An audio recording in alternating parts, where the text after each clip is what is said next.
Hello and welcome along to another episode of Premier League Seasons to Remember. As ever, we are joined by Bob. Evening, Bob. Evening.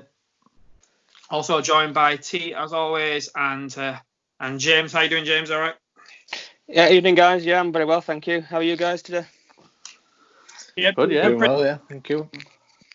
So, guys, today's topic, we're going to discuss the last season at Highbury. For everyone who didn't know who played Highbury, which was Arsenal, which was the 05-06 season. Just to sort of give you a bit of background on Highbury, the ground was open on the September the 6th, 1913. Arsenal played 1,689 games at Highbury, won 981. Drew 42 and lost 296, a good percentage of 58%. At the time when Highbury was first built, it was standing, as all grounds was back then. So at standing, it was 73,000. But then when everything happened, when everyone took over seated, it then became 38,419. Highbury was bought by Arsenal in 1925 for 64,000. That's like a full stadium for 64,000, and that a player cost way more than that nowadays. And then, like I said, the North Bank, which was one of the big parts of the ground, was built in 1993 because at the time when they was rebuilding it, they had the big cardboard cutout of all the fans. If you all remember seeing that back in the 90s, Arsenal, the North Bank had a big cardboard thing of all different fans on it. So that was what that was like. So yeah, so that's a bit of an update on that. Arsenal's biggest win at Highbury was in 1932 in an FA Cup tie. They won 11-1 against Darwin. That was the correct way of saying it. So yeah, guys, last season at Highbury, Arsenal saw. Who the hell were Darwin? That's what I was thinking. Charles Darwin teams there. So before we go to Arsenal that season, before the season started, they lost Edu, who went on to pastures new, and Arsenal's captain Vieira also left to go to Juventus that season. So we'll start from there really. So Arsenal losing Vieira at the start of the season to go to Juventus, that's a massive, massive blow to Arsenal's midfield. So if we'll sort of go from there really. So T, being an Arsenal fan last season at Highbury, and then to lose the captain at the start of the season, it was a massive, massive blow for Arsenal. Yeah, I think it came out of blue a little bit because I remember he did the when the promotional photos for the new kit and everything, they were in them, and then it all just sort of came about out of the blue, as I say. But I think they had earmarked Fabregas to sort of start coming into the first team and be a first team regular. And I do think that it seemed like we didn't really miss him too much at the beginning, but then as years have gone on, obviously it's become apparent that we've never really replaced Vieira. But yeah, I think it was just a little bit of a shock. But I remember not being too fussed about it, maybe because he was coming to the end of his time potentially. He'd been there for like more than 10 years. So I think after with something like that, you can sort of accept them moving on when you've had like the best years out of them. Yeah. James? Yeah, I think, thinking back to that time, as Tatum says there, Patrick Vieira had been a stalwart of Arsenal's midfield for so many years. And I think for him personally, it was a chance to perhaps seek pastures new, that one crack at another division. Juventus coming in, it's a big draw, even, now by today's standards, Juventus at one of them big clubs. And I think he felt he'd achieved all he could at Arsenal. He'd won numerous Premier League titles, FA Cups, and, although we're going to come on to the Champions League later on, but he perhaps thought, if I've got one crack at winning the Champions League, I've got a better chance at Juventus than I have at Arsenal. And I think that was kind of reflected in the transfer fee. I think it was about £13 million. Admittedly, coming towards the end of his career, but you think for a player like that in today's market, would still come with 20, 30, 40 million pounds. I think Arsenal kind of let him go on the cheap because I think they felt that they had got as much out of Vieira as they could. They'd seen his better years, and they had like Fabregas and other people. I think they had Alex Song back then as well, I think, coming through, and a few other guys. Yeah, I think so. That they perhaps could have felt, think move on to the next generation and we'll start blooding in these young kids. Because again, you've got people like Pires and Bergkamp as well coming to the end of their tenure. And I think they were looking ahead rather than trying to cling on to the, to the previous decade. Yeah. Bobby, with looking back at Arsenal, I think Arsene Wenger sort of, when players sort of got into their early 30s, it was the case of shipping them out. Did Vieira go because he wanted to, as James said, maybe have a crack at winning the Champions League, or was it the case of he got to a certain age and Wenger sort of thought, well, I want to sort of bring Cesc in now and try and go a different way? I think it was probably a mixture of both. I think as well, the 13 million at the time was probably good money. I don't think, from what I remember, he might have only had like a year on his contract or 2 years or something, and he'd nearly gone the year before to Real Madrid, but he said he changed his mind.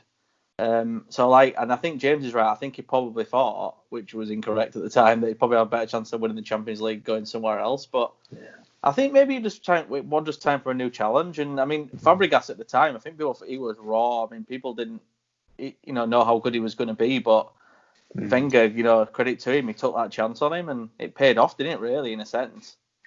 So, was that at the same time when they had Flamini? Did you have Flamini as well coming through? I remember Fabregas and Flamini being roughly the same time as each other. Yeah, around that time, yeah. Yeah, I think Flamini did play that season, but they still had Gilberto Silva as well. Yeah, so he was there, he wasn't stayed a couple more years. It's a bit strange that they let Edu and Vieira go, when you think about it. Edu left. I think with Edu, he was getting on as well, and I think, as I said. Oh yeah, but you think they would have kept one of them? That's what I'm saying. Yeah. It's too big. It's too big players to, especially in the same position, to sort of lose in one summer. But there were a lot of talk about Arsenal needing money, because the stadium and stuff. Yeah. So it was almost like maybe they couldn't afford to say no to these situations, and maybe. I mean, I don't know. Maybe Vieira. I'm sure if Wenger had wanted Vieira to stay, I bet he could have convinced him to stay. But I think he probably, like you said, he probably thought, right, I'm going to just use Fabregas now, and that's what I went for. Was that the same summer where you brought in? Correct me on the pronunciation of this, but Hleb, was it Alex Hleb? Belarusian. Yeah. I think perhaps he. I can't remember how old he was at the time. I know he was younger than Vieira, but I think he was brought in perhaps as a stopgap for Fabregas, because he was like defensive midfield. I don't remember where he'd come from on the continent, but a bit of experience, and perhaps brought in to ease Fabregas into the first team by having somebody with a cheaper salary, but perhaps that experienced European head. Yeah. I think he came in and he did quite a good job. I think he played around numerous positions in midfield and sometimes on the wing as well. But yeah, I think you're right. Yeah, we're a bit of a utility player, aren't we? Yeah. Could stick him in a few positions, yeah. You need players like that, I think, as well. Definitely, yeah. Don't really get them now as often, I don't think. No, I think James Milner's probably the one that stands out at the minute. You can stick him anywhere, yeah. But there's not many now, is there? There used to be loads, but now. Strange. Yeah, useful. Kleb was really morally bought as a wide player. I think he spent the majority of his time playing out wide. I'll just tell you a couple of the transfers that did come in that season for Arsenal. They brought in a young Nicholas Bentner. They brought in goalkeeper Vito Manoni. They brought in Armand Traore. As I said, they brought in Kleb. They also brought in Diaby. Now, Diaby... He came in January, though, didn't he? Yeah, so he was... in that big coat. It's looking more as a replacement for Vieira. Yeah, definitely. Adebayor came again, I think, probably came in January, maybe. Theo Walcott. January as well. Goalkeeper. Yeah. So these guys did come in the latter state, during the season. So if we can just look at Arsenal's results against sort of the big four, on my thing on Vieira, I think it come to a stage where I think he'd done everything he wanted to do at Arsenal, and I think the invincible team was slowly but surely starting to be phased out around about that time. I think that was the time all the invincibles were sort of together. So I think it was of course phasing him out, getting Fabregas to come through, and Arsene Wenger then starting to build this new team to go to the Emirates with. I think as well, just on Vieira, but I think his knees will probably go in then as well. I think he could. Wenger learned on all this sort of stuff. I mean, players that are lanky players, that the first thing that goes is the knees. So that was probably another factor in it. He probably thought, his knees are going to go, and end of the day, he left with an FA Cup, didn't he? So he didn't leave on a bad note or anything. So yeah. If you're going to go out with as a winner. That's what I say. Did he leave? Ryan, you probably know better than anybody else, but did he leave in good terms with the Arsenal fans? Were they quite upset at the time of him leaving? I think definitely on good terms. I don't think there were any animosity, and I remember we did play Juventus that season in Champions League, so he did come back to Highbury and play, and I think he got like a really good reception. Yeah. So, I remember actually. You can't boo a player like that, can you? No, definitely not. No, but football fans are a fickle bunch, aren't they? They are, yeah. Especially these days, yeah. Sorry, Dougie, anyway. It's all right. It's Arsenal. We'll look at Arsenal's results against the so-called the big teams that season. So your big three.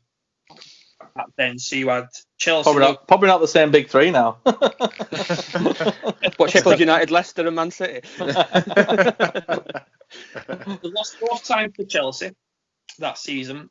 They beat Liverpool and lost to Liverpool. Drew both times with Spurs and lost and drew Man United. So it wasn't the best season they had against the big three, and also 2 draws against the greatest rivals in Spurs from North London Derby.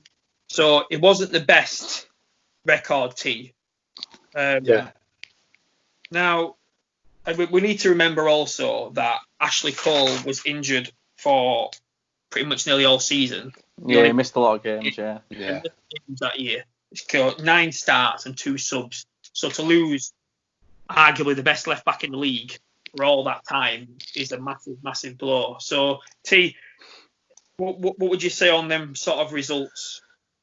Well, I think I've got the results up here as well, and I think as always, the form at Highbury that's what they really relied on, which eventually got them into top 4. Because they only lost 2 at home, and then they lost a lot of them on the road, especially like the big games, which just 2 years after they went unbeaten, it were a bit of a shock, because I remember that season it were like regularly losing games. It were you weren't really used to it. Even the season before, I think they only lost 3. So that were like a bit of a shock to the system, really. And you just felt that, especially the games against Chelsea. I remember watching the game at Highbury where Chelsea won 2-0. You just felt that they had that edge over us, and that we'd fell down the pecking order a little bit. So I think that might be what might have contributed to that were maybe some of these players that we've mentioned coming to the end of their careers. As I'm sure we'll get onto, there were a lot of people. We've talked about it before, haven't we, Bob? About how shocked we were that how many people were in the last game for Arsenal in that game at Highbury. Last game at season. So I think that it'll have been a bit of that, just the end of an era really for the stadium, but also the team. It was like a full refresh, if you like. Well, that's almost when the youth philosophy came in, wasn't it? That season. Yeah. That's when you knew basically, like, because it took them a few years, didn't it, to spend like big again? Oh yeah, definitely. It was Arshavin, wasn't it, when they finally spent like some decent money on a player? 15 million. I think we had 15 million transfer record for like ages. it kept breaking it, but we're only about an extra $1 million or something. Didn't Newcastle only just break that Shearer record like last season or something stupid, which are 15 million? Is it Michael Owen? Oh, was it Michael Owen? Yeah. That's ridiculous, isn't it? Back to the host then. Yeah. So for me, I remember the games quite well. So the Liverpool one at home was when Gerrard did a typical back pass. I remember that one very well. I remember the Spurs one at home. Henry actually didn't even start. Yeah. Dug us out of it there. I remember that. That was a good game, Matt. That were when I remember my sort of, when you think back to games and you sort of remember how you feel.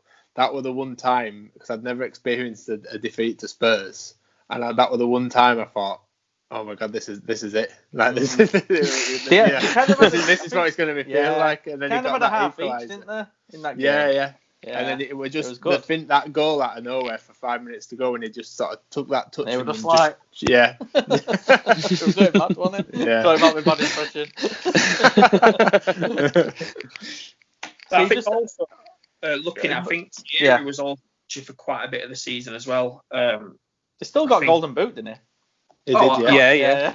By quite a distance as well. He got that was probably his goals. last true season though, wasn't it? Because the season after he spent a lot of time in the season. Yeah, he did. Yeah, he got 27 goals that year, and next on the list was Ruud van Nistelrooy with 21.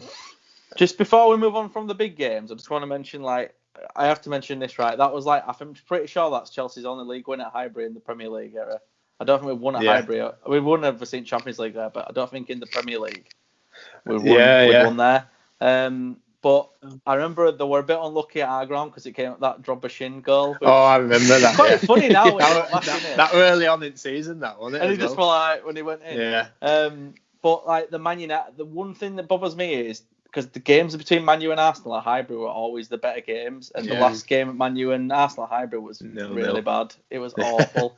It was. And it was such a shame. One of them that I can't even picture that game in my head. That's how bad it was. I can't remember. No, I can't remember anything about it. No, Yeah. but I just remember being really bored. I think it was on a Wednesday night or something. It was. It's usually the case, though, when you've got big, game with big hype on it. The last ever derby between United and Arsenal, Highbury, and all that. They're usually the ones that the damp squibs are. Well, they always. I mean, you'll know, Dougie. Man United Liverpool games then were always boring, right? And they always used to big them up on Sky. I mean, there've been some good ones, but back then they were always boring. Like a 1-0 or a 0-0 or something, and you just feel like. We call them boring now, but you sort of look back then. Them games should be like that. I see what it's be like a cup final where it's a bit tentative. Where it's like 3-0, 4-1, 4-2. It shouldn't be like that. The big games should be tight because it's the best teams in the league. Yeah, I get what you're saying, but you still want to be. Yeah, but I've seen Man United Arsenal, like I said, a 2-2 draw at Highbury once. It was one of the best games I've ever watched, and I'm like. You still used to get games like that. I mean, not saying they didn't have boring games over years. They probably had the odd one or two, but most of the time. But that one was poor, that. I also remember that Chelsea one, because I remember Van Persie scoring a goal. Yeah, and he got ruled out for offside, yeah. Yeah. Which, probably on VAR, they probably wouldn't have, but who knows? I think that's in terrible refereeing decisions back then, but it's not even that great now, is it? With VAR? I think they were like. I think they were about Liverpool, more like. I think when we went to Highbury, I think Arsenal was something like 20 points behind us or something ridiculous. It was a massive gap. It was absolutely ridiculous. So Arsenal that season played 38 games, drew 7, lost 11, and won 20. The season before, they played 38, won 25, drawn 8, and lost the same amount in the Premier League the season before. So, my question is, why is there such a difference? Because the team was moving on. And like you said, they lost guys like Vieira and Edu, which players like that can get you through a game. I remember them losing 2-1 to Borough. I'm pretty sure West Brom beat them that season. Newcastle beat them 1-0 away, and they were all really tight. And they're the kind of games where Vieira probably there might have been draws, or you might have won them. It was one of them for me where they were kind of dropping silly points. I think to use a corny phrase, I think the Invincibles had lost their area of invincibility. I think that was the problem. They'd gone from being the team that everyone, even Man United, would probably admit, 2 or 3 years prior to that, to this season, in 05-06, would say that we feared Arsenal. The big games. Whereas when you've got Vieira's gone, Henry's injured, Ashley Cole's injured, you've got Pires who's probably only starting every other game because of he's getting on in people like that and back Burkamp again starting off the bench and stuff. Suddenly that team is a shell of its former self, and you've got these young kids, and people are thinking, if we bully these kids, Arsenal famously used to go like Bolton away and things, and Sam Allardyce would just give them a good kicking, and it were that thing of these young French kids and things are not used to this cold, the proverbial cold night in Stoke sort of thing, and they didn't like it, and I think people once that became apparent to teams with these young kids coming through, they'd found a way of beating them. I think I'm right in saying that year when they'd lost 11 games, it was the first time in Wenger's tenure at Arsenal that they'd lost double figures in a season, and also the first time they'd finished outside the top three. And I think it was a prelude then for what was about to come, because that's when his love affair with fourth place suddenly started to emerge. Because finished above Spurs though. But they'd gone from being a bit like Man United, flip-flopping between first and second, maybe the odd third thrown in. But suddenly this team wasn't a team of winners anymore. They were young kids trying to live in the shadow of heroes that still been worshipped on the terraces of Highbury, and suddenly they couldn't quite live up to the expectation. Maybe the pressure got to them as well. The fans getting on their back. And things I mean, if you're young as well, if they'd have had like a Vieira there, Vieira on a cold night at Stoke, for example, let's say, or a cold night at Bolton, he loved getting the crap kicked out of him because he'd just kick them back. Whereas if you look at that team they used to have when they had like Lee Dixon and stuff in, and even like, because Sol Campbell that season he had a lot of mental health issues that season. I think you'll forget that, which we'll have to talk about our West Ham game, because that was a big one. They didn't have him in the back four, and they had like Senderos, right? I mean, Drobby's bullied some defenders in Premier League, but I think Senderos used to cry himself to sleep after playing against Drogba. You look at that and you're like, Sol Campbell's not playing and Philippe Senderos is, and you think, he's not anything on level, is he? Let's face very it. high recommendation for Senderos. I'm not saying he wasn't highly recommended. Like Real Madrid, he chose to love Real Madrid, so he's very highly rated. But I think it didn't work out for him. I mean, where did he go after you? Did he go to Portsmouth or somewhere? Fulham or somewhere? I don't know. He went somewhere in But he used to get bullied a lot. He couldn't handle it, I didn't think.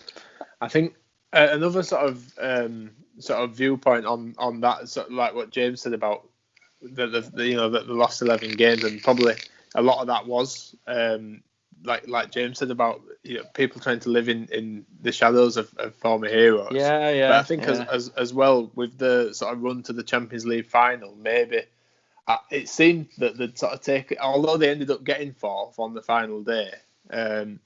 It seemed like they'd maybe sort of taken maybe they'd sort of relaxed a little bit in the league. Took their eye off a bit. In the Champions League basket, It could have been a bit of that as well. Yeah, I think as well you've got top Spurs just Spurs it up, didn't like they always do. But it was actually a fascinating, because the thing is, when we ran away with the league that year, but the battle for fourth place was quite fascinating, because I think people forget there were teams like Blackburn Rovers in for it. Oh yeah, I've just seen that. I'm a bit shocked about that. And Blackburn Rovers that season, 4 points off it. Yeah, Blackburn Rovers that season, they got to FA Cup semi-final, and they beat like Man United, and they beat us. I think they beat all the big teams that year. Yeah. They were a good team actually. Bolton for that year, I think, for certainly for a short spell, if not a longer, were in and around the Champions League spots. Remember Sam Allardyce talking almost every week about how they were going to, like their unique brand of football, kicking it with the big boys sort of thing, and now they're going to take it to Europe and conquer like Real Madrid and things. Yeah, crikey, imagine Bolton Wanderers taking on Real Madrid and things. Yeah, that allowed them the year after to go sign like Nicholas Anelka, and that was a huge signing for Bolton. Is that when they got Ivan Campo and Yori Djorkaeff? Yeah. All of that. Yeah, I also think, picking up what James was saying about Arsenal with people with the terraces. What we also need to remember is back then, I say, new stadium coming, and Chelsea had just, like the season before, had just come in with Mourinho and Abramovich's money, been able to spend. United will spend money because Chelsea were only just starting out, really building the team that you see now. Really, Man United could still spend because it wouldn't move anywhere. So Arsenal really had to stand still quite a long time because they couldn't afford to really go out and do what they want to do to be able to sort of keep up. So I think I just want to jump in actually there, sorry, because really be able to go out and buy big players, and I think that's probably the reason why it sort of didn't work. But you say that, but Wenger, I don't think Wenger used to really go out and buy. Wenger was very clever in the transfer market, where he used to go find a player that you won't even like Rosicky. I mean, Rosicky was highly rated. Don't get me wrong, but he was like, they got him quite. I don't know what they get Rosicky for. They got him that season, did they? Or was it season after? Yeah, it was season after. Yeah, season after, but they'd find cheap. play. I mean, but he used to find loads of players like that, and Yeah. I think everyone else started like copying him. And then I think then he couldn't go out and get those players that same way. So I think that's why he went to, right, we'll bring them in young and we'll build them up. I think just on the recruitment thing as well, I think something that's perhaps not Wenger's fault, but when you think about the great players we talked about before coming towards the end of their tenure at Arsenal, such as Vieira and people like them, Bergkamp, don't forget they were signed before Wenger got there. A lot of them came out of the Bruce Rioch era, and George Graham. And I think by that, by the time Wenger was there, certainly towards the mid 2000s, the different board, different scouts, coaching staff, and things like that, and suddenly you've inherited this fantastic, probably once in a generation team. And whereas like Ferguson had a knack of rebuilding a team, Wenger suddenly was left with replacing these players who he didn't really sign in the first place. And so how do you find the next Vieira? How do you find the next Bergkamp? When you weren't part of the process of recruiting him in the first place, he didn't. He had to sort of like start from scratch in finding their replacement. Wenger brought Vieira up. Yeah, he also signed Emmanuel Petit and Overmars and players like that. Yeah. But what Wenger did do was Wenger did rebuild that team, because like Sol Campbell came in and basically replaced Tony Adams and stuff. But he still had Vieira, so he kind of had that. He almost had like because what he did was when spine, didn't he? He had a spine. Yeah, I mean he inherited like the best back four in England from George Graham, and he was able to build on that. But then he did keep, he did improve, like he brought Ashley Cole through and players like that. So he did kind of rebuild the side, but it was almost like the sides kind of intertwined. Does that make sense? What I'm trying to say.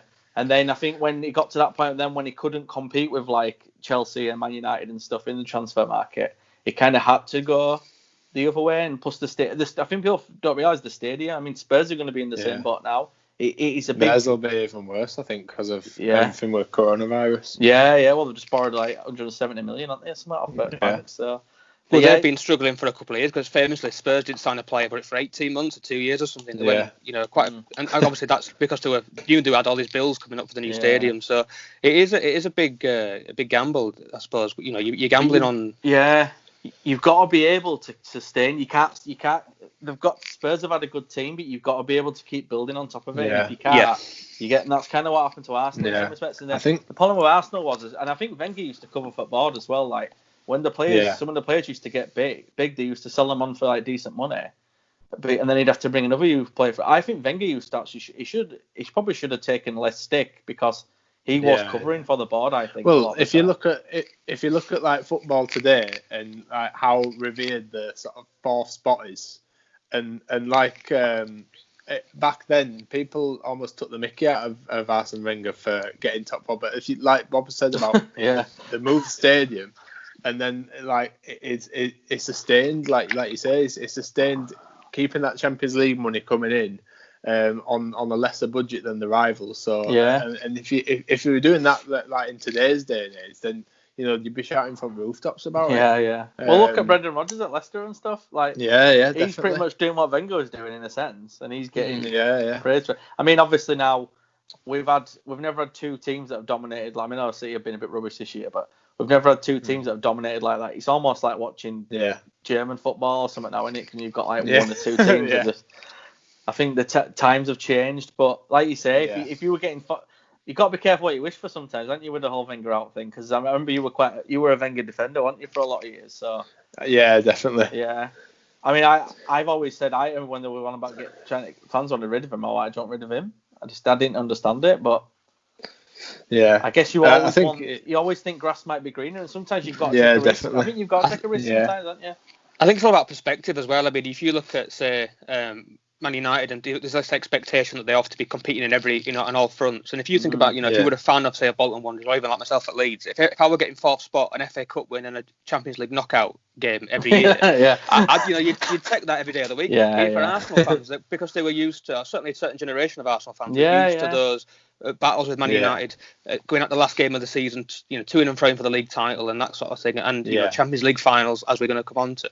I think their expectations had shifted somewhat, and it perhaps wasn't realistic to compare themselves with Man United, Man City, Chelsea, who had all these big bankrolling the new transfers, when Arsenal were paying for new stadia, and perhaps we're looking at the second tier of players as opposed to that top league table. Yeah, you're right. I think, Dougie, did you want to interject there?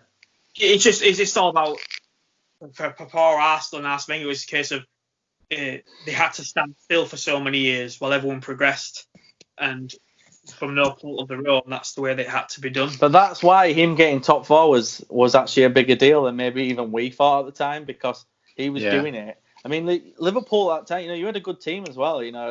I think that was the thing as well. Liverpool kind of overtook Arsenal then as well. Yeah, I don't think Arsenal finished. Sorry, go on.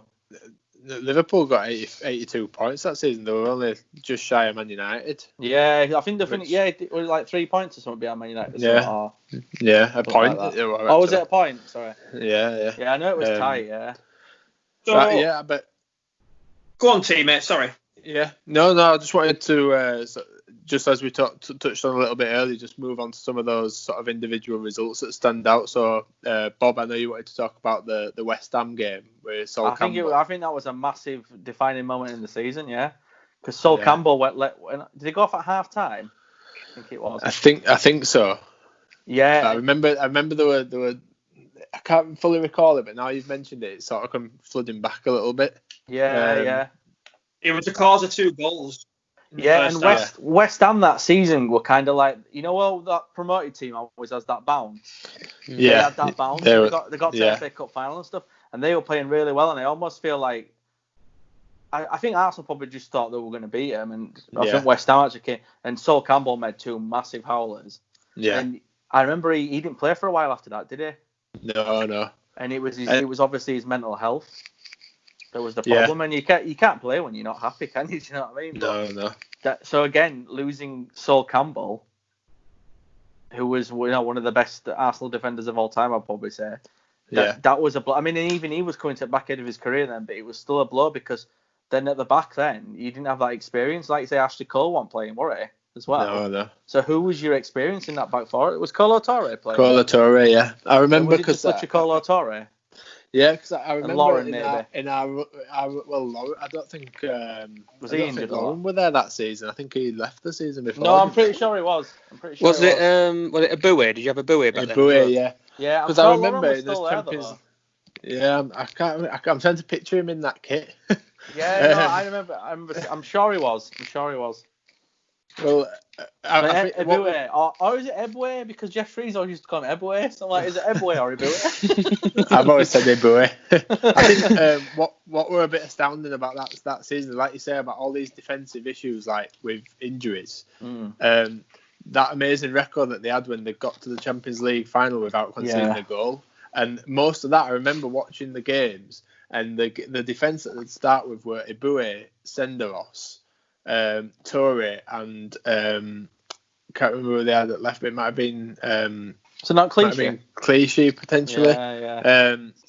But yeah, and it was like that team, just like that back line, you wouldn't imagine in the multi-Sundays that they'd like keep clean sheets. But you can do it in a cup, can't you? Definitely. It's like when we won the Champions League, we were terrible that season. But we somehow won Champions League. I still don't know how we did it.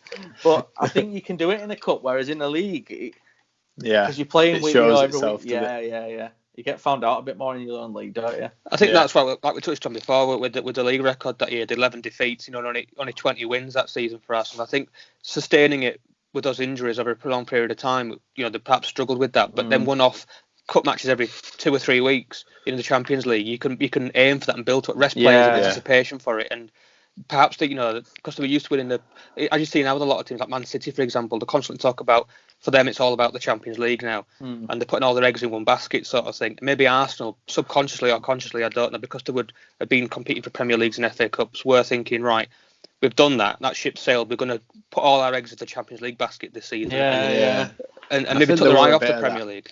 Yeah, I think they did get to semi-final of the League Cup as well. So they did do all right in that cup. I mean, these played the kids in it until I think until the semi-final, they brought in a few. I think people think Van Persie kind of emerged that season as well, didn't he? Yeah, he did. Yeah. Which were quite good if you think like Bergkamp, that was his last he was year. kind of like the replacement for Bergkamp, wasn't he? Yeah. Definitely, yeah. Well, it was. If you think of the forwards that Arsenal had that year, it was scary because you had Bergkamp came towards the end of his career there, but you had Henry obviously as well, and you had Van Persie. As you said, there was Reyes still there as well. You know, you had 4 strikers who on their day could have walked into any Premier League side. And to have 4 of them, it's quite reminiscent of the York, Cole, Sheringham, Solskjaer thing of Man United having the 4 first choice strikers. Arsenal were kind of like in a mirror image of that, had 4 first choice strikers there. Yeah, who could definitely. be changed, and they all brought something different to the party as well. Didn't Reyes have a bit of an indifferent season that season? I think he played quite a well season before, hadn't he? Yeah. I think he seemed to be a bit more of a bit part player. I recall. He didn't really have the impact. But like James said, I think looking at the team, it was sometimes a little bit confusing as to why they didn't do so well, because you look at that firepower, and it's just out of this world, really, isn't it? But I think Reyes, Ljungberg was still there, was he? Ljungberg was still there. Yeah. He was still there for a couple. But again, he was probably coming to the back end of them, wasn't he? He was, yeah. I think he had one more year after the Highbury year, so yeah. Sorry, Dougie answered up for about half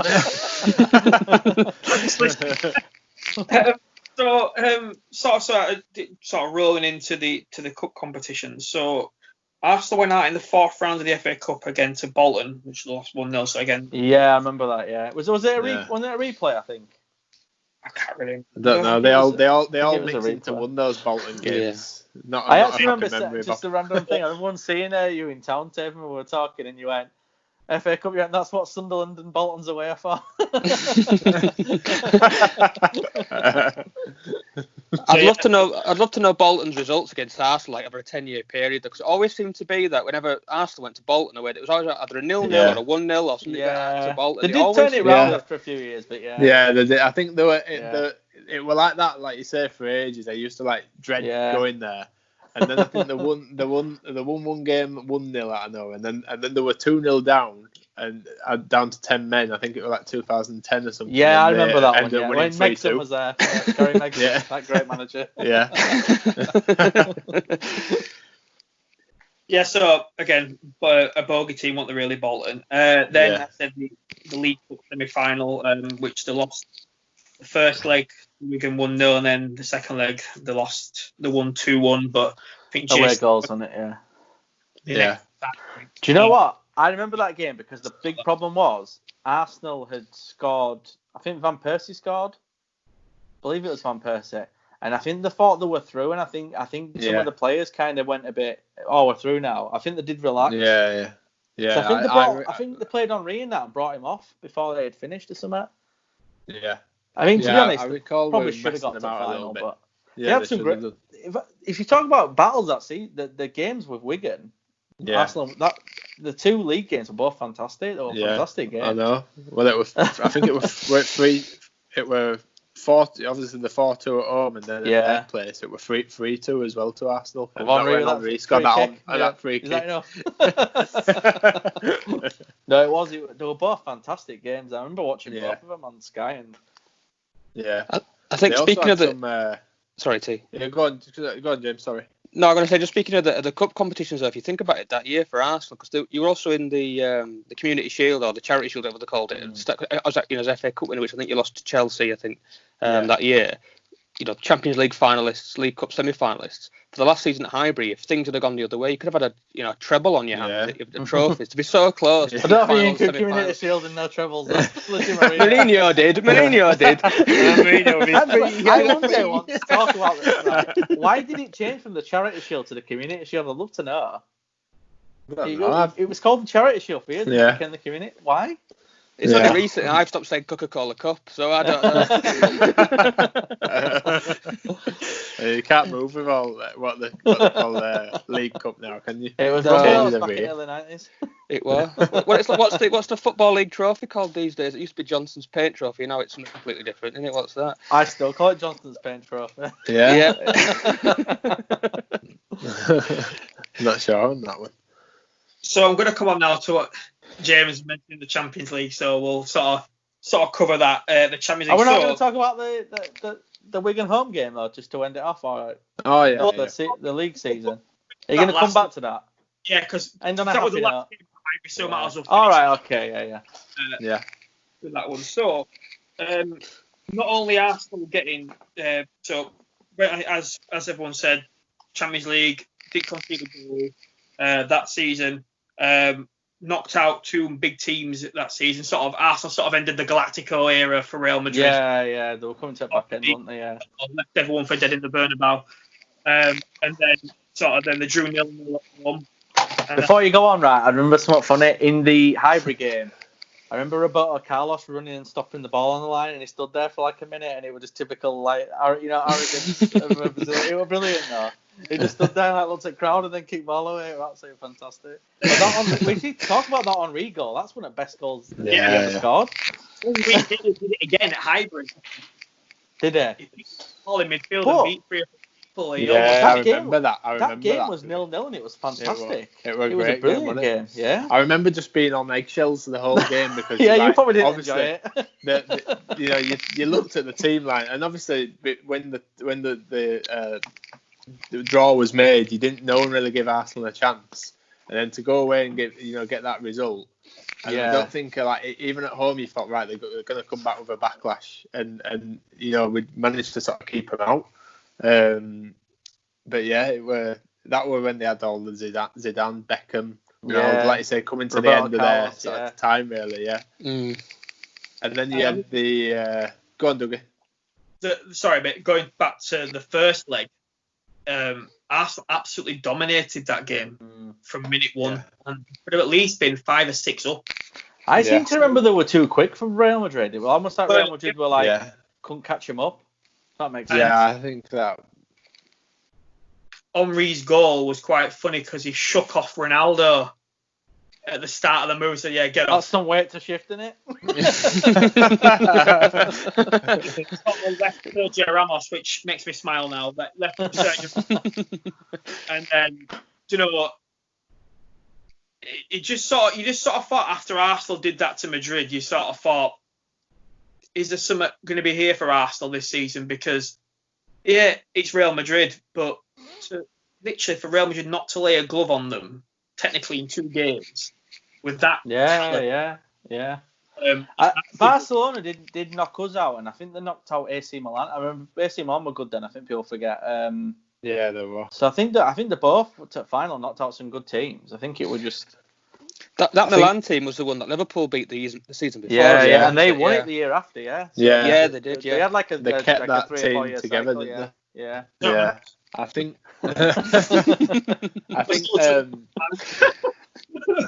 Then the next leg were the Juventus game, and again it were another big European. Was that after Madrid? I thought it was before. That were after quarterfinals, Yeah. And then we just came out of the blocks first half at Highbury and were 2-0 up. No, they got the first goal. Fabregas got the goal in the first half, and then Henry got those games, half volley, didn't he? So and it was just funny, just going back to what we were saying about Vieira, leaving to look at Champions League, and he got knocked out by Arsenal. That happens so often. They look at Coutinho, though. He's gone to Barca to try and win a Champions League, and 2 seasons later, Liverpool's in 2 consecutive finals or whatever. It's funny how that comes around. Yeah. Might not have happened if he'd have been there. You don't know, do you? Because he might. You never know. They change the systems and stuff. Yeah. Remember Vieira in the return when he first came back to Highbury, because I remember Perez was actually tackled him, which then set up Fabregas's first goal. Yeah. All right. Okay. It's going Frankie Ron Vieira as Perez.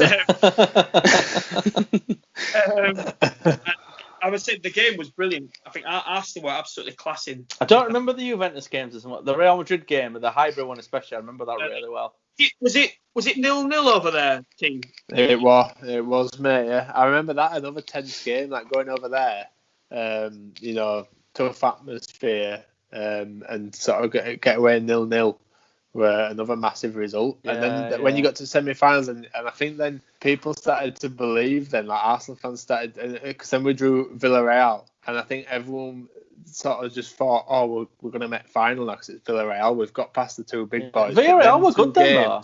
Them two games were so tight and tense. I remember we only won 1-0 at Highbury. Colo Torre scored. Yeah. And then over there, I don't know if I can remember, the full time score, but I remember Lehmann saved that penalty, didn't he, from Riquelme late on.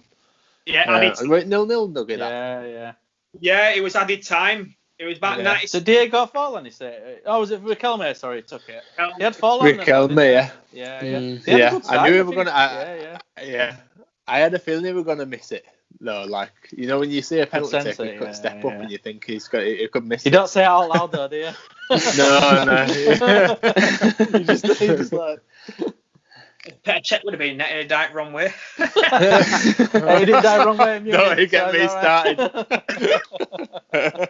I remember those years waiting for him to save a penalty. They finally did. Me and Dougie were talking about penalty. We always said like guys like Pepe Reina and Cudicini, who were smaller keepers, were better at saving penalties than the taller ones. Needs to be a thing, doesn't it? I think Pickford's got a bit of a knack. Certainly when he was in England under 21s, he had a knack for saving penalties. And he's only about 5'10", 5'11", I think. I don't think he's 6 foot. He's taller than me. So there was another massive thing to happen in that Champions League that season for Arsenal. Does anyone know what it was? Can anyone have a guess? Did Henry break Ian Wright's record? Yeah. So Henry broke. I couldn't remember if that was the year before or that year. So that was well remembered by me.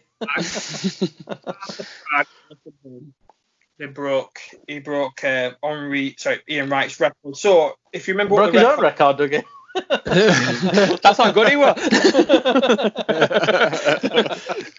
If you remember the records, so Cliff Baston was the leading Arsenal's top goal scorer. Then in 97-98, when Arsenal won the double, Ian Wright then broke the record for Bolton of all teams. So he broke the record, and then Thierry. So the record was 185. Wright had 185 goals, so Henry broke Wright's record that he became Arsenal's oldest goal scorer. So that was the big thing for Henry to break the record and become Arsenal's all-time greatest goal scorer. What an absolute legend of a player. Just before we go to Champions League, let's have a bit of a talk about Henry, because he was Highbury. Henry was the most goals at Highbury. He scored 114 goals at Highbury. The most anyone scored at Highbury. To just come to you on that first. Yeah, I think obviously it goes without saying that Premier League legend, and I think he's always up in that debate for not just the best striker ever, but best Premier League player ever. Obviously, people have got the different opinions, but he's always in that conversation. With that game with Sparta Prague where he broke that record, because I remember that first goal on the turn, and then he just hit outside at foot. But it was the second goal that broke the record, wasn't it? I remember that goal. Yeah. I think that's the one I remember. A little bit scruffy. Yeah. You don't. No one really remembers the record breaker, but. Obviously we're just the king of Highbury, and it was just fitting that he got that hat trick on the the final day. And he kissed the ground, didn't he, after he? I think that was a fairy tale ending almost. I mean, if you're not going to win a trophy at end of the season and you're going to sign off your ground, it's like a nice sign off. Dump Spurs in the mud in the process. I think Dougie's got some questions on that, haven't you? Yeah. Oh yeah. So I've got lots of memories from that game myself that I'd like to go through. So Dougie looks about as pale as Michael Carrick did playing for Spurs. He does. Yeah, right. It's that slick in his hair back. I just want to. We had a discussion on the podcast previously about Henry. I'm going to say, if I released that one yet. Bob talking. Bob said to me, and I've sort of done a bit of research. Bob, you said the thing that Henry didn't perform in the big. No. That's not what I said. That's not what I said. I was talking about cup finals. Well, anyway, Look at him. No, that was cup finals I was talking about. I may have used the word big games, but I did say cup finals afterwards. I know that much. But I was going to go through Henry's stats against the bigger clubs. So, under 14 appearances, he scored 8 goals against Man United in the Premier League. In 12 appearances against Chelsea, he scored 8 goals. But he weren't that good, though, for a lot of them years. Scored 8 goals. And then 10 appearances against Spurs, he scored 5 goals because he never lost a game against Spurs. So they're incredibly good stats. Who's he got his most goals against? Do you know? I don't know. It's that being interesting. Was it Leeds? He scored about 5 against Leeds once, didn't he? I think it's someone like it was someone like even it was someone like Birmingham. I think it's someone like Blackburn or Birmingham or something like that. Okay. I remember a goal he scored against. I know this is the year after, but I remember a goal he scored against Blackburn the year after that was incredible. I think it was the year after anyway. Yeah, it was I watched that recently, actually. Yeah. Speaking of him scoring against Leeds, it's a sore subject for me because I can't remember if he'd come out of retirement or if he'd been, but he came back for like one half of a season, like at mid 2013 or something. FA Cup replay or something at the Emirates, and he scored the only goal of the game. But it's like he retired 5 years ago. What's he doing back on pitch? He said that was his favourite ever goal. That I think it was everything surrounding it, wasn't it? Like the crowd reaction and stuff. And so, what do you think is Henry's best ever goal? I could tell you mine. You go then. I'm having a think. That one against Spurs when he ran from his own box, basically. That's my favourite goal of his.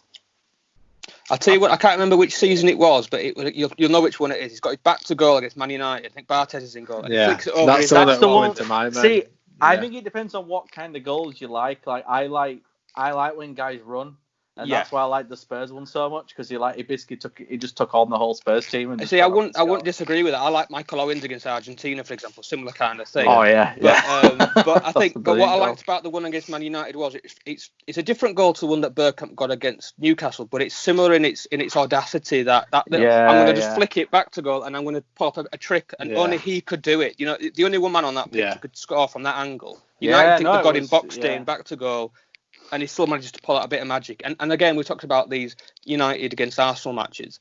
And you think of how damp squibs have been over the years, or they cancel each other out. And you think, a piece of magic like that, it's something memorable. Like, it'll always be a goal. I think it was 1-0 that game, wasn't it, as well? I think it was, Yeah, it was. Yeah. I think mine's actually going against my club here. I think his best ever goal was against us at Highbury when he beat players, pretty similar to the Spurs goal. I know what you're talking about. Yeah. The reason I say Carragher's dancing on ice. I remember him doing Carragher in FA Cup. My God. Oh yeah. I think I say it's his best, and I think it's his most important as well. I think because if you think about it, they're just gone out to Chelsea in midweek in the semi. Yeah, this is when they came back from 2-0 down, was it? Yeah. And that goal, so I think Henry said, the ground just opened up and everyone started to breathe again after that. I think if that doesn't go in, the unbeaten season. You're probably right. Yeah, we'll have to talk about that season sometime. Actually. Yeah. I think you've all chose three goals that were on my mind there. I think I would probably have to agree with James. That was the first one that came to mind. Just Man United. Like I said, the audacity of it, just to sort of try it. And I know Barthez wasn't much Nick worry anyway, but I think he gifted Henry 2 goals at Highbury in the game. Yeah, I remember that. I was going to bring that up. Yeah. I think one of them he dived wrong way and it goes to the side of him. But you've got to have some awareness to get the ball that quick and already sort of know what you're going to be doing. Yeah. Without a second thought. So I think that. Well, he knew Barthez as well, didn't he? Because he played with him for France. So you've got that knowledge of people. Yeah. I tell you another goal that springs to mind. I can't think it was against. You might remember that it's not particularly spectacular in itself, but again, it's the audacity of it. He's about edge of the 6-yard box and he's back to goal and he back heels it through the defender and the goalkeeper's leg. Yeah. Do you know which one I mean? Again, he's not looking for that pass. He's got his back to goal. Like Villa or someone. Charlton it was. Yeah. And I remember he's talked about it and he says he had to sort of lifted up the defender and put it through his legs. Yeah, but again, it's like no matter where he was on the pitch, even if you got a defender on him, he's back to go. He's still a threat no matter where he was. And I think that's a rare talent. I remember when we drew 2-2 at Highbury season, he missed a sitter at the last minute, and I remember the Chelsea commentator saying that's the best Christmas present Chelsea will ever get, and I'm like, they should have sent him a hamper. He didn't miss sitters, did he? And if he did, it was very off. Very off. Well, and he got 2 goals that game, didn't he? That one in the first minute. That cheeky free kick. How far was he behind Shearer then in the all-time Premier League? Because he seemed to be the top goal scorer every year for about a 10-year spell, didn't he? We were talking. I think Shearer's like. I'll have a look. I think is it Rooney second to Shearer? Yeah, well, yeah. Because Andy Cole was second for years, wasn't he? As you know from my Premier League 11 video we did earlier on, Shearer's 52 goals ahead of Rooney. And when you think he's got, what it is, which bear in mind, I think Shearer got 260 goals. So to be almost 50-60 goals ahead of the next guy. That's a heck of a margin to be. When you think how many goals Rooney got, and Henry's not even in that top 2. So I mean, I'm lucky because I'm a bit older, and obviously Dougie as well. We've got to see players, and Shearer, man, oh god, he was just somewhat special. Him. Yeah. He used to annoy me on pitch, but I used to love him at the same time. that were his last season as well, I think, wasn't it? That 05-06. That was Shearer's last season. Yeah, you're right, actually. Yeah, it was. Yeah. I'm going to say it's the season after, but yeah, you're right. Sunderland away was his last game and his last goal. Yeah.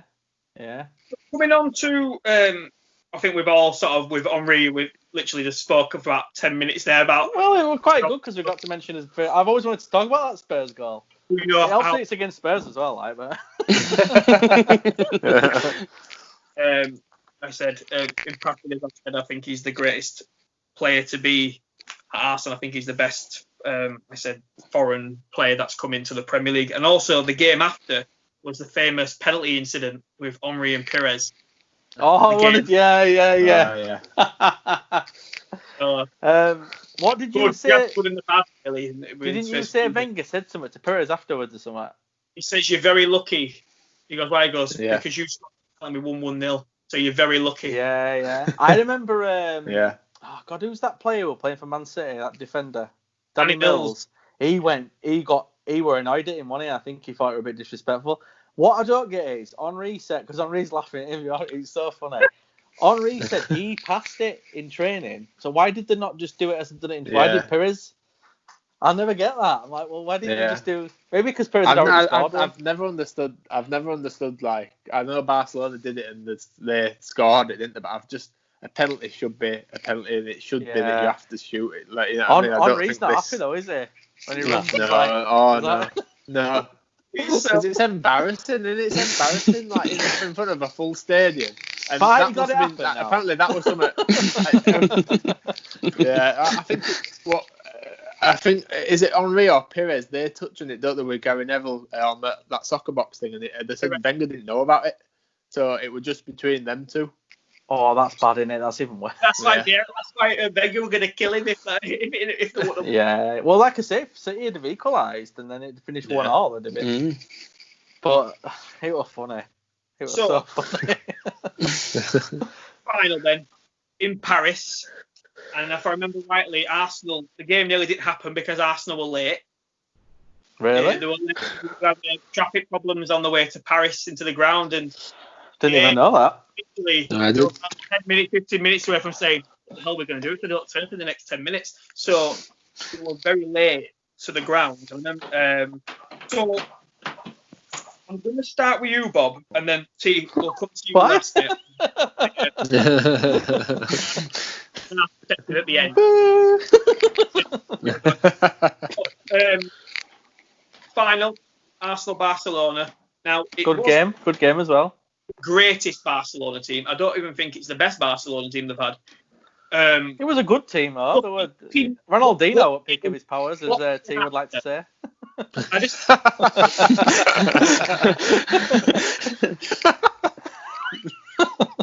just figured out what came after with the next thing. That team. So. No, I know that team's best team of all time. I think that second team. Yeah. Bob, just talk us through what you were thinking then with the Champions League final during the game. So the big thing was early on in the game where Lehmann was sent off. So he was sent off. So Ronaldinho puts Eto'o through.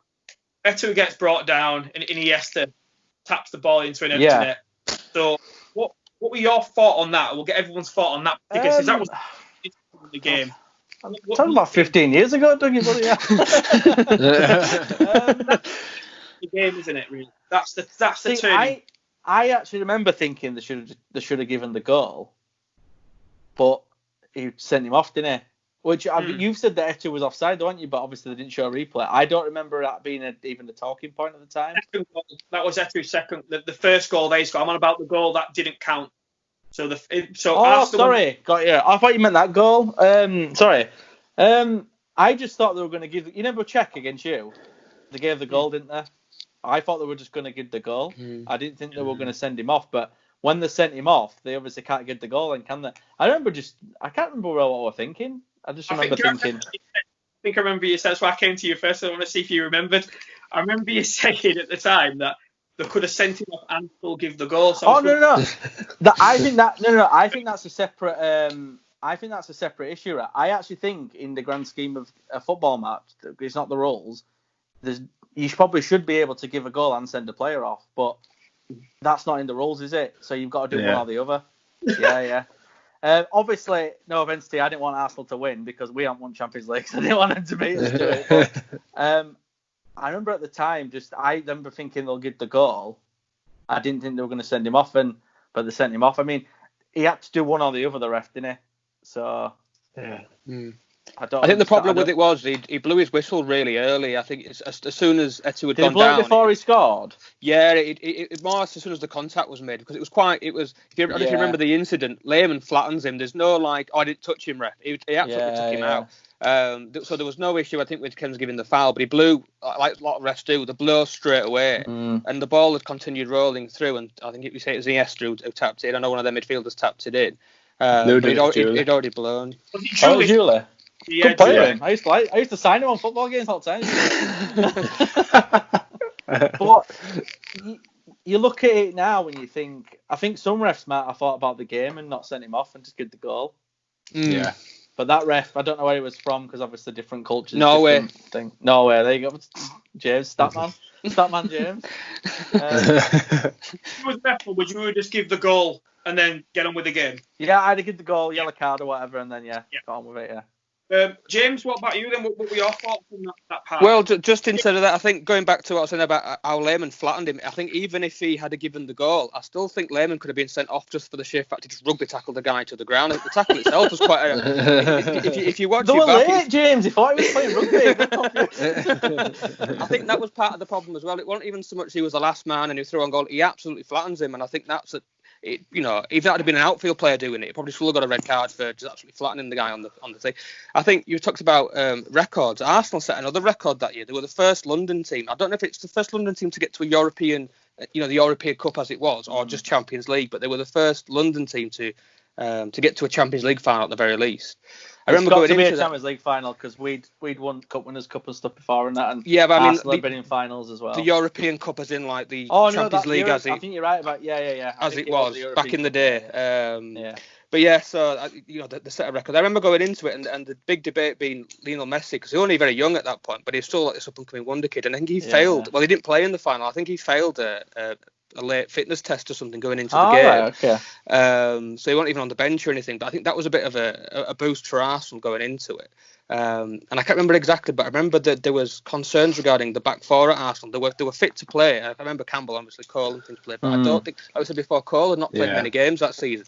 I think they were sort of like rushed in, maybe with a few, but he played brilliantly, and all that. It didn't look like he'd been out for months. No. Well, that goes back to the calibre of the man, doesn't it? About what a fantastic defender he was. Just keeping himself fit. Didn't drink, Didn't drink either. No, I didn't know that. Yeah. Milner's the same, isn't he? Milner's a total and things. Same kind of thing.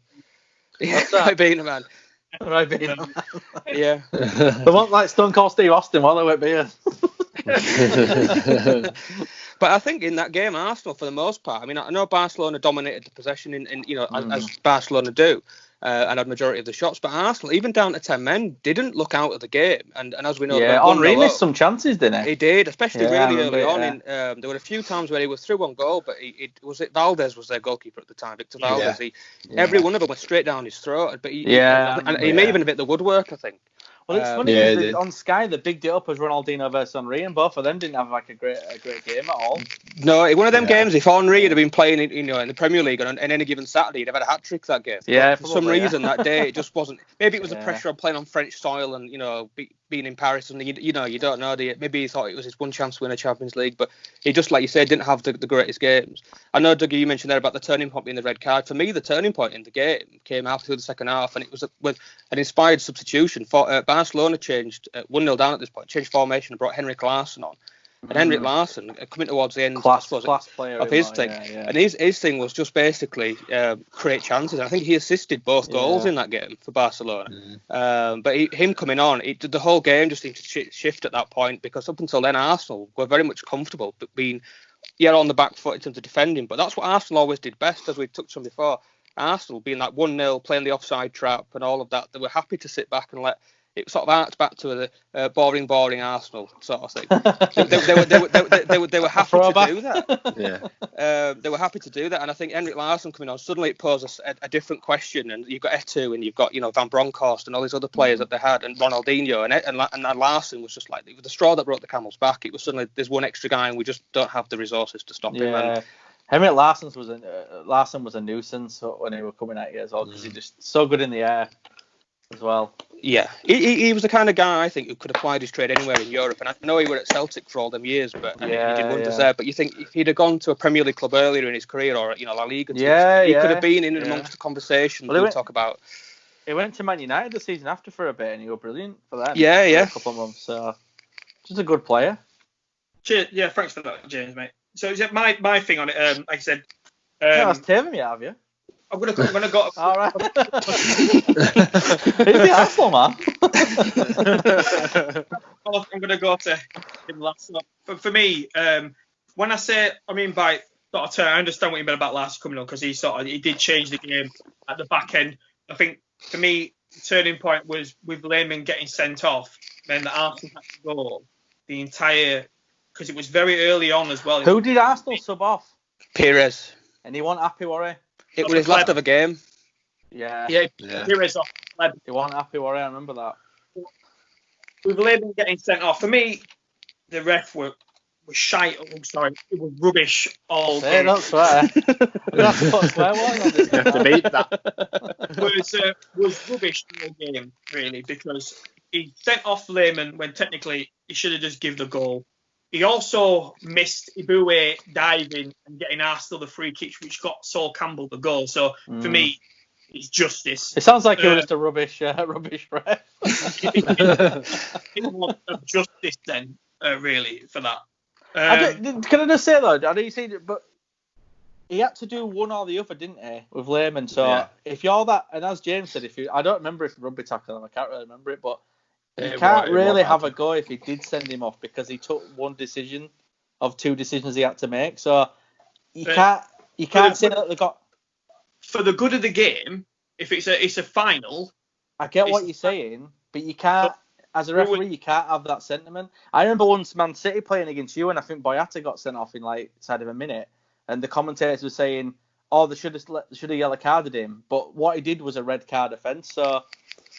You can't. I know what you're saying, and I probably would have taken the same route, but you kind of can't have got the referee for taking that decision. Does that make sense? Well, I agree, but then you go back to our semi-final. It'd have been better. Probably would have been off. Yeah, which I think a lot of our fans never mentioned. But it's true, yeah. Goal probably didn't even go in, which it didn't go in. But it didn't. What I'm saying is, when he could have blown his whistle before that even happened and sent Czech off. That's what I'm saying. We'll talk about that one day, because I think I've got a different opinion to a lot of Chelsea fans on that. That's not the same referee though, Dougie. No, but was it a rugby tackle? But anyway, go on with your rest of your points. Sorry, anyway, but I said so. Ibue what happened with Highbury then. Sol Campbell scored. Yeah. I believe that was his first Champions League goal for Arsenal. Good time to score it. What a moment to get it. And like I said, Arsenal had some really good chances, especially Henry when he went 1-on-1. But he just looked very tired during the game. They all did, because I said they're playing against a team who love to keep the ball and make him more tired. Yeah, when you're ragged, don't they? Yeah. Larson sort of comes on with about 15 minutes to go, and Arsenal looked so tired. I mean, like the Etu goal, a lot of things about that being offside. Now, they never actually showed a camera angle of that. Yeah. Yeah, I find that weird. Yeah. Ever. But we don't know if it was. Was it not shown because they were covering it up, or was it not shown because they didn't have the angle? I don't know what the cameras were like. I don't know why we've never seen that. It's always been a. And also during the game, Arsenal got beat up. Really, they got kicked and everything. Because Henry after the game said, the ref did nothing. We were kicked all game, and he never once pulled out any yellow cards. But also they were kicked to death in the game. So I think it's just one of them nights that just doesn't go your way. And I think it's a mixture. Yeah. I think do you not think though that maybe, I know this sounds daft, I don't think Barcelona are watching videos of Bolton playing against Arsenal, like, but, you know, we talked about, didn't we, earlier, like how you kicked that team, they used to kind of cower a bit. Maybe they knew that going in, and that's why they did it. Like you say, if the ref doesn't protect the players, then they're going to just keep doing it, aren't they? We've all been there. The funny thing is, it was a game made for Vieira, wasn't it, really? And you know, it come a year too late. Hence the reason why Thierry didn't go to Barcelona at the end of that season. Not only they won the Champions League, he said, I can't go to Barcelona on the back of this. So I think if they won it, I think he would have sailed off into the sunset. Yeah, I do as well, yeah. I think because of what happened and how the game went on, fine, going, okay, waited another year and went season after. Which, when you look back now, maybe Arsenal should have let him go. Yeah. And told him to go, because they probably would have got more money as well. I mean, they got a lot anyway, but...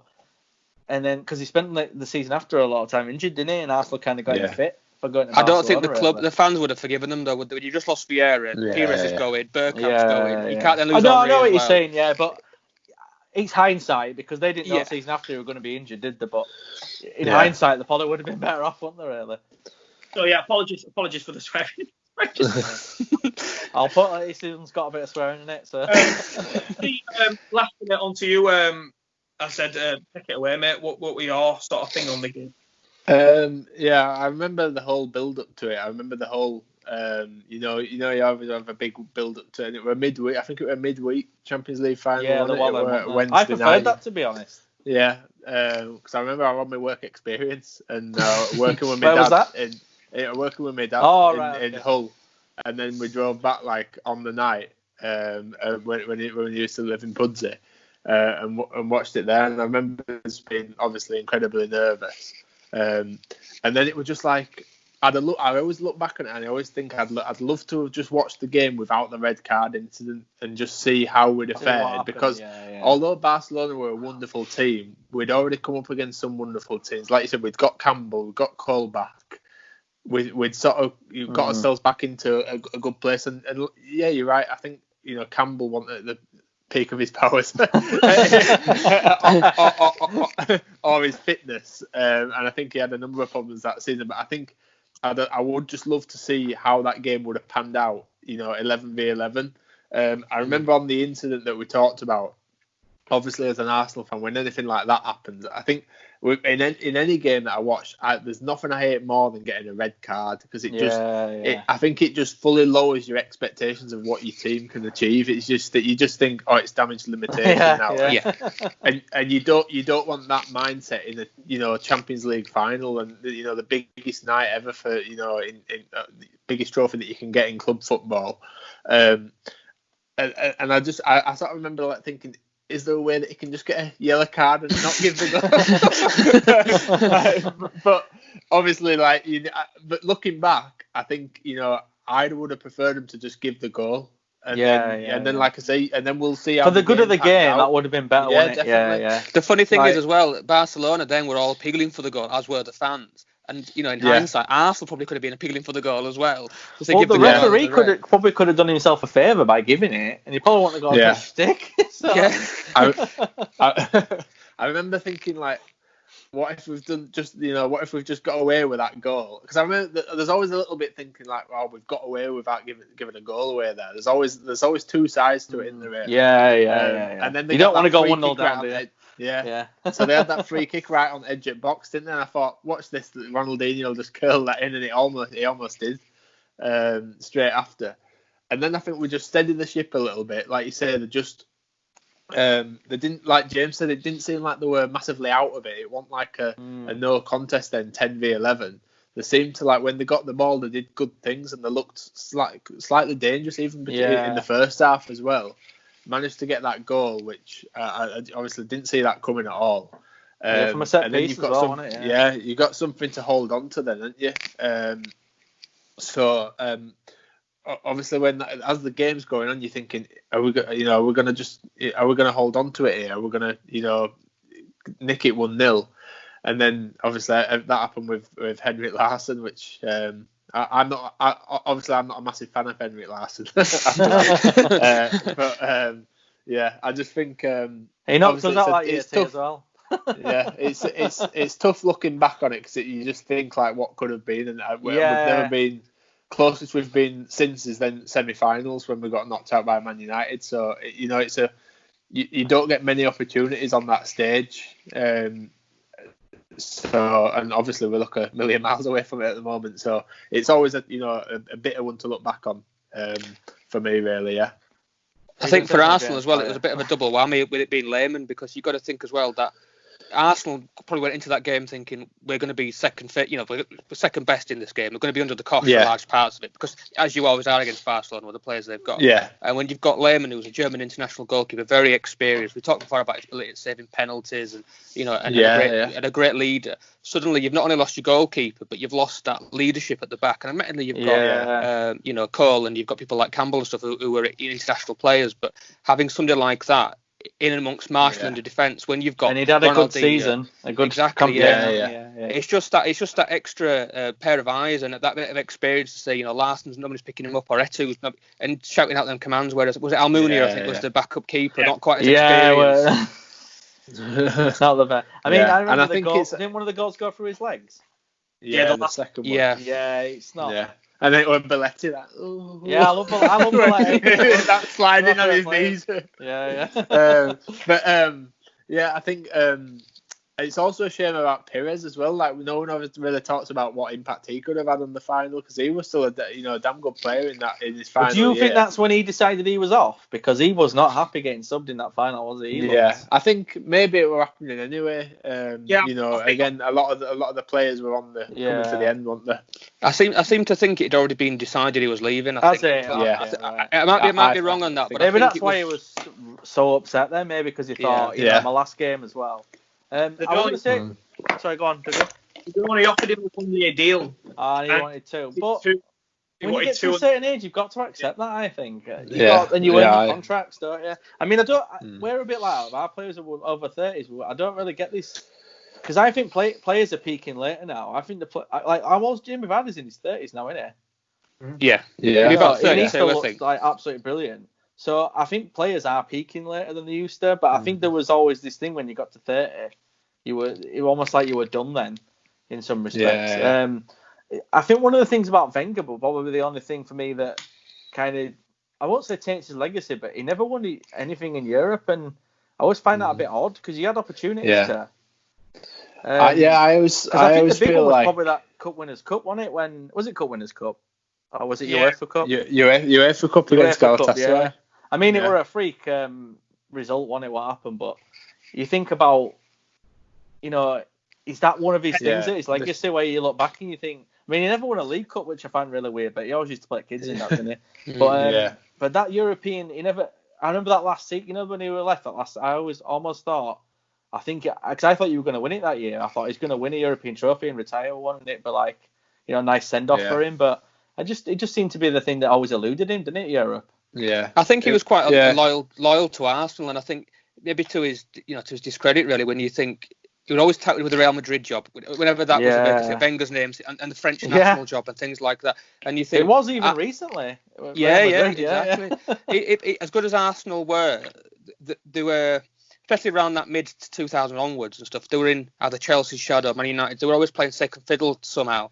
I think partly because of the stadium, and you think if Wenger hadn't been quite as loyal to Arsenal, which is a rare commodity for managers especially, he could have gone to Real Madrid, he could have gone to Paris Saint-Germain, or even taken France to a World Cup or something. You may have had, like we said about Vieira going to Juventus, possibly seeking European glory and stuff. Maybe his loyalty cost him. Though, in a way, because I think if he'd have gone, I think Real Madrid, you can be out in a season. Yeah. I think he probably would have got. I actually thought a couple of years ago, I thought he might have gone to PSG when he left Arsenal, but it didn't happen. So, and now he's doing the thing for the FA, is he, or something? It's a bit like the golden. FIFA, is it? The golden age. What we always talk about England, don't we? Yeah, I guess so. Yeah. Arsenal having the Invincibles, that team should have done way better. The Champions League. Maybe. Yeah. I mean, you've got not just that year. I don't think. I think early 2000s up to that. You think it's disappointing when you look back. It's hard to win the Champions League. I mean, just getting to the final is hard. So yeah. I mean, we kept losing semi-finals at one point to Liverpool. It used to be like, oh, not again. I think it's like we touched on before. I mean, how many teams have won both the Premier League and the Champions League in the same season? Man United '99 springs to mind, but apart from that, there's not. They did it in 08 as well when they beat us. Which 08, yeah. And you've got to think that Invincibles team, maybe the Premier League was the priority, and as we said before, maybe the priority shifted. Well, what we'll do, Dougie, we'll do an episode on that at some point. Okay. The Invincible season, because it'll be interesting to talk about, because that's the one season where maybe I think some fans say it was a little bit disappointing, even though it was a brilliant season. But we'll get into that because of what what happened. So we'll save that.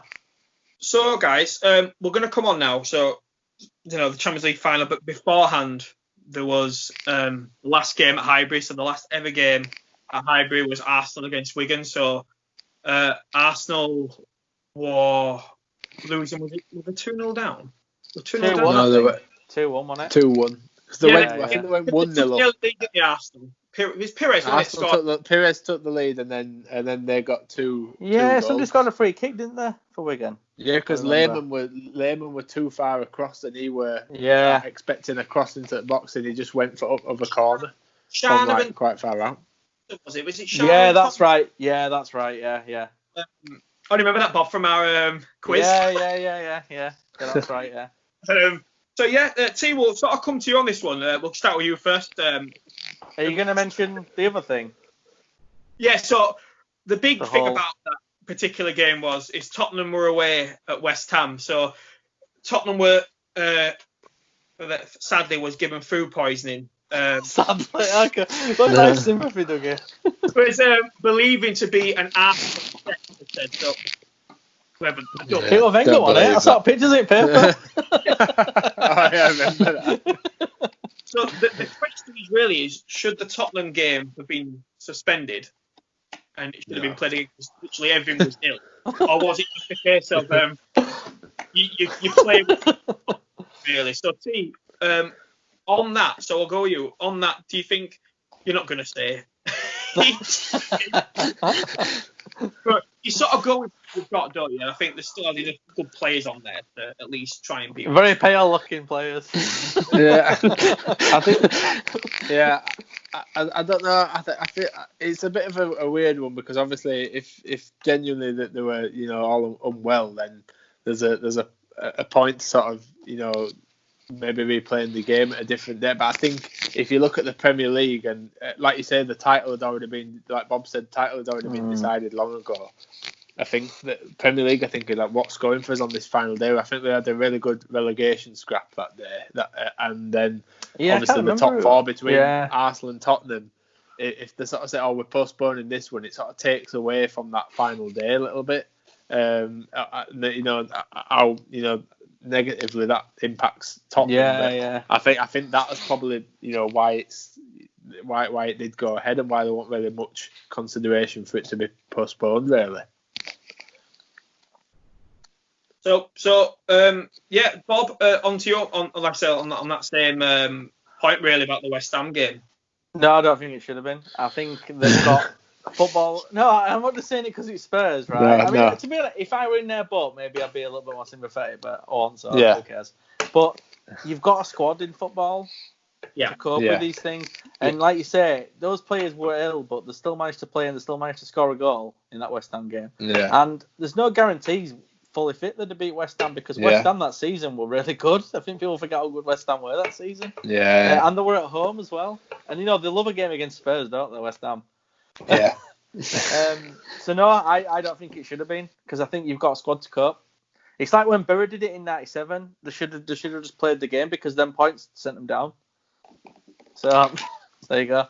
Yeah, no, I agree. Why have a squad? Otherwise, in a youth setup and things like that. I mean, where do you draw the line? You could argue, we've got 3 players who have pulled their hamstrings or something.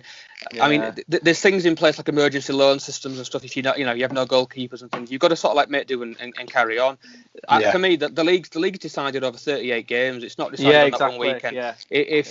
If you look back over the course of the season, Arsenal would have had Ashley Cole out for games, or somebody else would have had somebody. You can point fingers and say, well, we didn't have our first choice, whatever. Yeah. It balances itself out, and if you're one of the unlucky ones, well, you're the unlucky one that year. Next season, you probably find that you're on the right side of the coin. It's just the way it goes. I think you can't pander. You'd never complete the season otherwise. No. And it's funny because it's Spurs. If any Spurs fans watching this, they're not going to watch it after this. Yeah. What's that? St. Tottenham's Day. Well, that might be the best one. No, have that. Yeah. Because it was the last day. Arsenal came from behind. Then West Ham put the heart in the dagger in Tottenham's heart even further. Maybe that was the best one. I don't know. Yeah. I would say it is. On the game itself, so like I said, we spoke previously about Henry scoring a hat trick on the final day. I remember his words were, "Was that a kiss goodbye?" He goes, "No, it was a kiss for the pitch."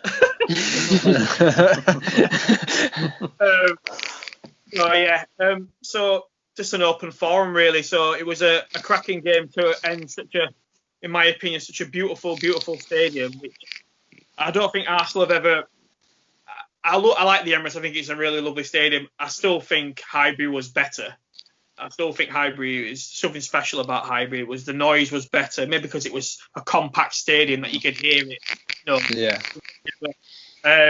So yeah, guys, what was the sort of wrapping up now? What do you sort of think on that final game of season? So T, we'll start with you, mate. So the final day of the season, all that riding on it, and what a great game! I just remember. I think it's I remember that game so vividly, and it were in the days when I didn't have Sky Sports or anything, so I used to just watch this was a major throwback here, but I used to watch the scores on the teletext. Yeah. So I'd like refresh it every 10 minutes, and I remember just checking Arsenal and Spurs' results, and it were like my life riding on it. And if you bring that forward to sort of like today, it's nothing like that. So obviously that's probably how now you've got matured over the years. Paul Merson or someone shouting. But yeah, I just remember like Bob said, everything just went for Arsenal that day. It didn't seem like it was gonna, because Wigan were game, and I watched that on the PL Retro recently, that game, the whole way through, and Wigan were, they were up for it. Like we had some, they had a good team, we had some really good games, well, and they were one of them teams again who were promoted and had a bit about them, and they were like they wanted to come and play. They didn't want to come and be like in the party atmosphere. They wanted to come and make a statement, and it were a tough game for Arsenal. And I think it were just that error from that David Thompson who did score that goal when he slid on Ryan for that put us ahead. I think that then just finished them off really. But yeah, it was just it was a perfect way to, because can you imagine if they'd like signed off Highbury but they finished below Spurs for the first time in ages. It wouldn't. The left a sour taste. It was just funny how, like you say, everything that were coming through from that game were like, "Oh, they're losing now." And it's, you know what I mean? It was just Spurs equalised. They'd been. Spurs equalised, yeah. Spurs equalised. It chopped and changed throughout it, but then it was just funny afterwards in the post match, and Henry had them comments back at them saying like it's 38 games, and like because I think Spurs have been mouthing off for like they always do. You know, in the build-up, sort of saying that we've been in here all season, and then yeah, them comments, so. There was that famous one, and we are now fourth. And that is here. Yeah, that were it. So we're just perfect because obviously, you know, me being an Arsenal fan, I don't like Spurs. Sorry for any Spurs fans watching, but I'm sure they I don't they feel the same.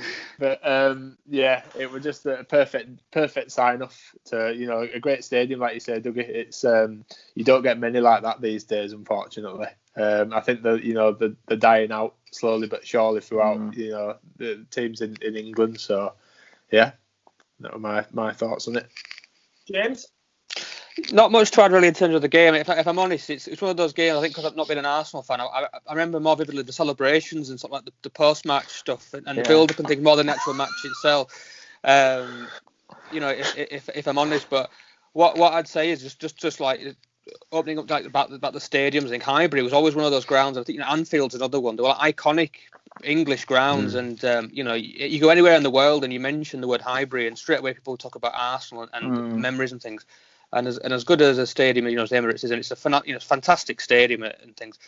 There's just something lacking in these modern, you know, as fantastic as they are. I don't know what it is. I don't know if it's because of the fans being. I think they feel a bit soulless to me, modern stadiums. A little bit, yeah.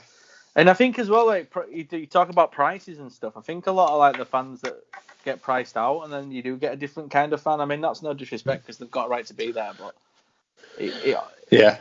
And like. Sorry, I didn't know if you were going to call me anyway, but I feel like that the Highbury games were you always got good games at Highbury. Like I remember watching like Newcastle and Arsenal with Highbury brilliant and stuff. Yeah, I remember that camera angle. Yeah, that camera angle, like right in line with pitch. That were like, you know, you talk about like some of the best games you remember in the Premier League era, and a lot of them were at Highbury. Because I remember a lot of the Man U Arsenal games because they were the games you always used to look out for because they were the top two teams for a while. Those games.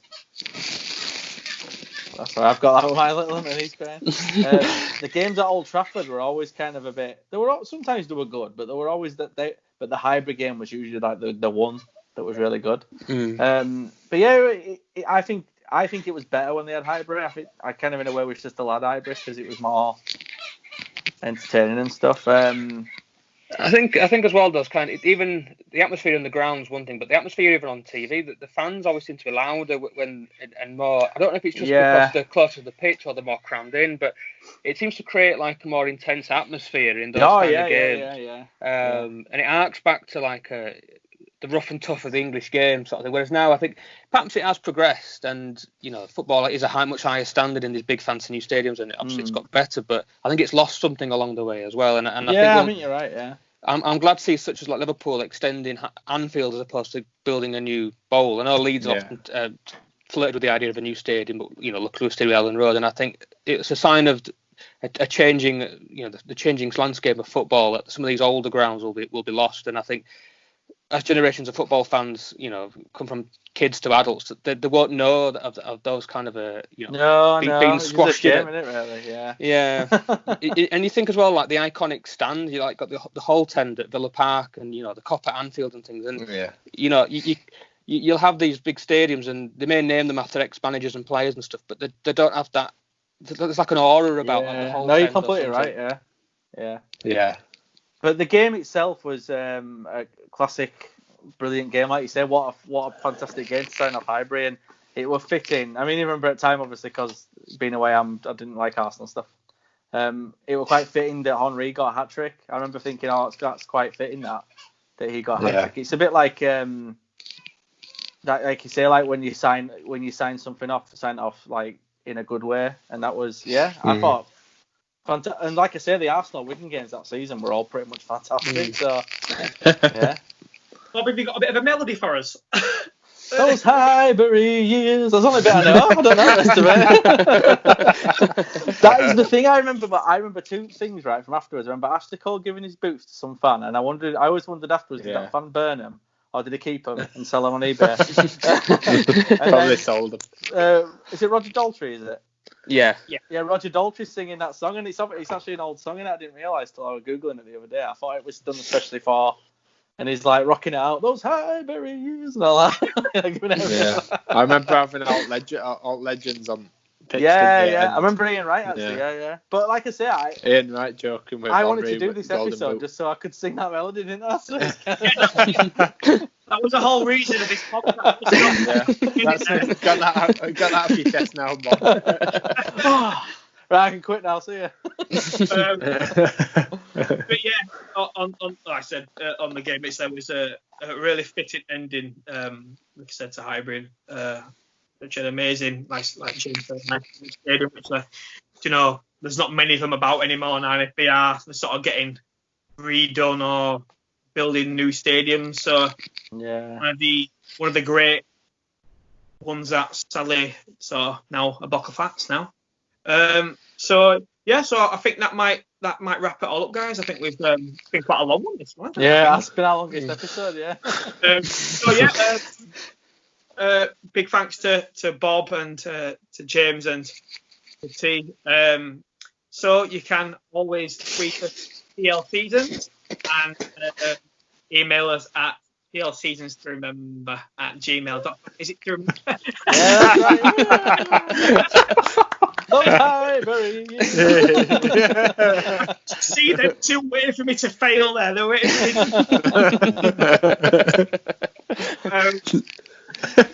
And that's it. Thank you very much, guys. And that was the Highbury years for Bob. And see you on our next podcast. Not even an Arsenal fan either, but I just wanted to sing it.